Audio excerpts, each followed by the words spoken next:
mestilah bersesuaian untuk berapa orang yang stay dalam rumah tu. Kadang-kadang tu aku tengok hiasan dalaman dia duduk sampai 10 orang, tapi dapur dia macam duduk satu family je. Kalau duduk sampai 10 orang, kita macam kena sediakan at least tempat masak tu sesuai untuk dia orang masak berdua atau bertiga.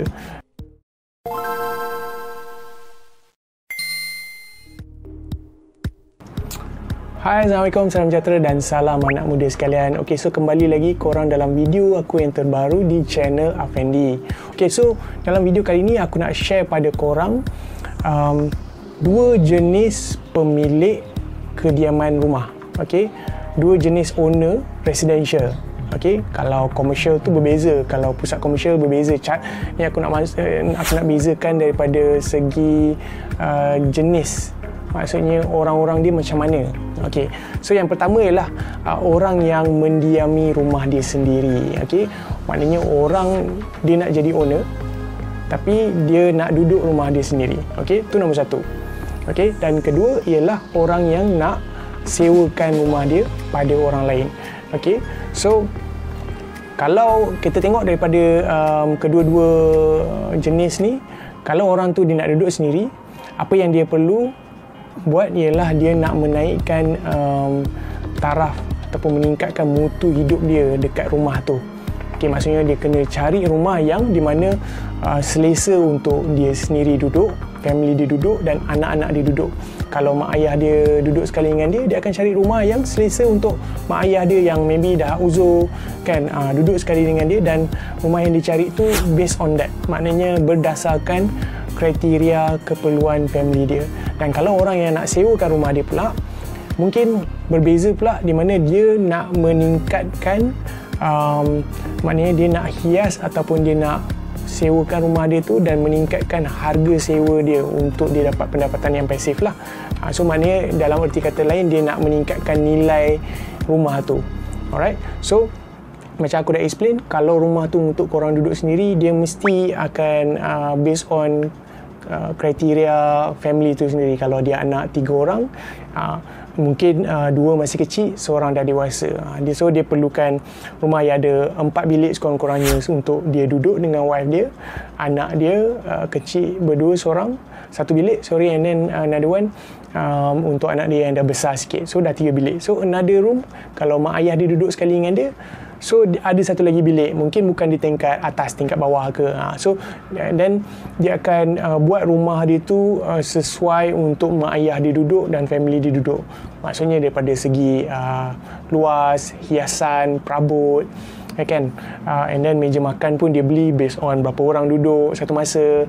Dan kalau mak ayah duduk sekali, most probably bila hari raya akan ada family-family datang, so dia akan beli rumah tu based on dia punya kehendak, dia punya keinginan, dia punya keperluan. So berbeza pula mindsetnya dengan orang yang beli untuk sewakan pada orang. Okay, dia akan beli based on maknanya dia rasa kalau dia beli rumah dekat sini dan kalau dia hiaskan rumah dia dalam keadaan macam ni, dia boleh dapat maksimum rental contohnya kan. So let's say lah kalau dia ada rumah di kawasan student pula, student yang at least minimum diploma dan degree kan, dan kebanyakannya master ke contohnya kan. So dia kena hiaskan rumah dia dalam keadaan yang sesuai untuk student-student degree dan master contoh. Kalau diploma mungkin berbeza sikit hiasannya. And then satu bilik dia nak letak berapa orang, and mungkin ada katil, double decker ke single ke terpulang, and then dia letak meja, kerusi dan almari. And then hiasan-hiasan seperti di kitchen cabinet pula mestilah bersesuaian untuk berapa orang yang stay dalam rumah tu. Kadang-kadang tu aku tengok hiasan dalaman dia duduk sampai 10 orang, tapi dapur dia macam duduk satu family je. Kalau duduk sampai 10 orang, kita macam kena sediakan at least tempat masak tu sesuai untuk dia orang masak berdua atau bertiga. And then peti ais tu mungkin beli yang kecil tapi ada 2. Mungkin dia orang boleh share, ini barang lain, ni barang lain contohnya kan.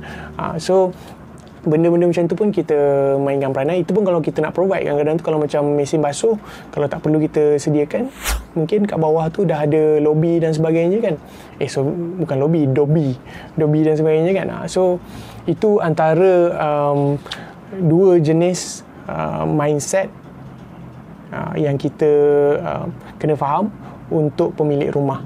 Kadang-kadang tu orang yang beli rumah untuk investment, untuk bagi sewa, diorang akan berfikir macam diorang nak duduk sendiri kat situ. Itu pada aku pemikiran yang bukan a bit salah, memang salah totally. Sebabnya bila kau nak bagi sewa pada orang, kau dah kena berfikir bahawa rumah tu adalah tools, adalah benda, adalah ialah tools lah, benda yang akan menjanakan income pada kau.